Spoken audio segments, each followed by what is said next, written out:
Caitlin Clark, we got to start with her. No question goes #1 last night. But for her rookie season, she's only making $76,000. I say only, but that's just in comparison to other NBA players and WNBA players. What does that say about the pay gap in women's sports? WNBA players are not underpaid at all. They are, if anything, vastly overpaid. The recent controversy over WNBA player salaries hit a boiling point after Daily Wire host Matt Walsh made a bold claim. WNBA players are overpaid. This statement didn't go unnoticed. It sparked immediate backlash from players, fans, and advocates for women's sports. The debate isn't just about paychecks. It's about respect, value, and recognition in the sports world. If you are in the very small fraternity of people who qualify as WNBA fans, this sudden increased interest in the league, even if it still amounts to basically no interest, should be cause for celebration and gratitude. But we don't do celebration very well in this culture, and we don't do gratitude at all, really. So instead, people found reasons to whine. And that whining led to what is surely the dumbest discourse of the year 2024 so far. Walsh's comments came as he discussed the financial reality of the WNBA, a league that, even after nearly 30 years, has yet to turn a profit. He argued that this ongoing financial struggle justifies lower salaries for players, asserting that the NBA financially supports the WNBA to keep it running. According to Walsh, WNBA players are paid more than what their sport generates, evidenced by the league's lower revenue and viewer numbers compared to the NBA. His take is that WNBA players are earning more than the demand suggests. In making his case, Walsh emphasized the stark financial differences between the two leagues. The WNBA reportedly brings in around $60 million annually, while the NBA generates a staggering $10 billion. This huge gap, he argued, is reason enough for WNBA players to temper their salary expectations. Viewer engagement also plays a major role in his argument. Last season, the WNBA's most watched games averaged about 500,000 viewers per game. This is a figure that pales in comparison to the millions who tune in for NBA matchups. For Walsh, these numbers underscore a lack of market interest in women's basketball, which he believes should limit how much players are paid. While some top WNBA rookies earn between $76,000 and $250,000, NBA rookies often see millions. However, WNBA players and their supporters aren't sitting quietly. Athletes like Kelsey Plum have voiced their frustration, defending not only their worth but also their contributions to sports and society. Players argue that they aren't asking for NBA-sized salaries, but rather a fair slice of the revenue pie that their league generates. For them, the debate goes beyond just numbers. It's about recognizing their efforts and impact. Many players point out that dismissing their calls for better pay overlooks the potential of women's sports. They believe that with more support and visibility, women's sports could thrive. There's also a historical context here. Women athletes have long been underpaid and undervalued compared to their male counterparts. This conversation about salaries is, for many, part of a broader push for equity in sports. Beyond just their athletic achievements, WNBA players see themselves as role models, inspiring young girls who dream of going pro. For them, the impact they have on culture and the next generation deserves acknowledgement, including in their pay. This cultural influence, players argue, reaches beyond the court and into communities, schools, and homes. You'd think it's impossible, but wait until you see the numbers behind this controversy that's heating up the sports world. As the WNBA and its players approach a crucial opt-out date for their current collective bargaining agreement, the stakes couldn't be higher. Players are pressing for major pay upgrades, better benefits, and improved facilities, challenging a league that's never turned a profit. The current collective bargaining agreement sets the financial terms between players and the league, and if the players opt out, they could potentially strike by the end of the 2025 season. Despite this push for equality, the WNBA is in a tough financial spot. The league just reported a staggering $40 million loss this season alone, and that's not a one-time event. Since its inception nearly 30 years ago, the WNBA has yet to turn a profit.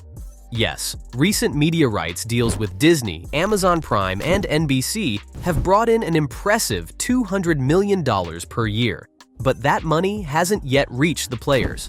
Many fans are rallying behind the players, saying these demands are long overdue. Yet, critics argue that higher salaries might be unsustainable for a league still struggling to stay afloat financially. Matt Walsh's controversial claim that WNBA players are overpaid finds some resonance when looking at these losses. By all rights, as a simple economic matter, WNBA players should not be getting paid anything. If they're getting paid anything above zero, they are overpaid. With the league losing millions, it's no surprise that NBA owners, who have bankrolled the WNBA for years, are getting fed up. James Dolan, owner of the New York Knicks, has become a vocal critic, questioning NBA Commissioner Adam Silver about the ongoing financial support. For Dolan to step into the fray means other owners are likely thinking the same thing. It's a signal that even the biggest backers are reevaluating their commitment. In the midst of all this, players like Breanna Stewart and Caitlin Clark have managed to generate massive buzz, drawing record crowds and TV ratings.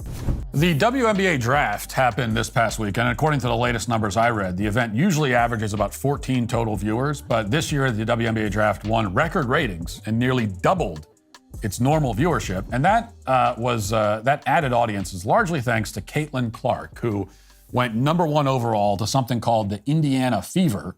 However, the financial reality seems disconnected from the public excitement. Despite increased viewership, the WNBA's financial model hasn't yet translated this interest into profit, leaving investors and players frustrated. Behind the scenes, the NBA has been covering up losses, sliding the WNBA's red ink into its own books. With an annual support of over $15 million, the NBA helps the WNBA with costs from travel to marketing, just to keep the league alive. The NBA owns half of the WNBA, while the WNBA teams collectively own the other half. But this cozy arrangement is raising eyebrows among NBA owners, who are fed up with writing blank checks without clear numbers in sight. There's a buzz now, and it's all about the WNBA's glaring financial struggles. Headlines are popping up. We'll lose $40 million, and that's got NBA investors asking tough questions. Here's the deal. The WNBA has been propped up by the NBA since day one, leaning on its financial lifeline year after year. Many are asking, is this really sustainable? If the WNBA has been in financial turmoil for nearly 3 decades, why are players pushing for higher salaries? It's like demanding a raise when the company you work for is hanging by a thread. Losing money consistently for 30 years would send most companies to bankruptcy court. The only reason the WNBA exists today is because the NBA is footing the bill. Now, Walsh didn't just say they're overpaid. He went so far as to say they shouldn't be paid at all, arguing that the WNBA's constant losses make it a money pit. And in some ways, he's got a point. For a league that generates about $60 million in revenue, though some argue it's closer to $100 million, it's nowhere near profitable. Compare that to the NBA, pulling in over $10 billion with billions in profits. It's like comparing a lemonade stand to a giant corporation. Walsh's view is simple but stark. If the WNBA can't stand on its own, maybe it's time to let it go.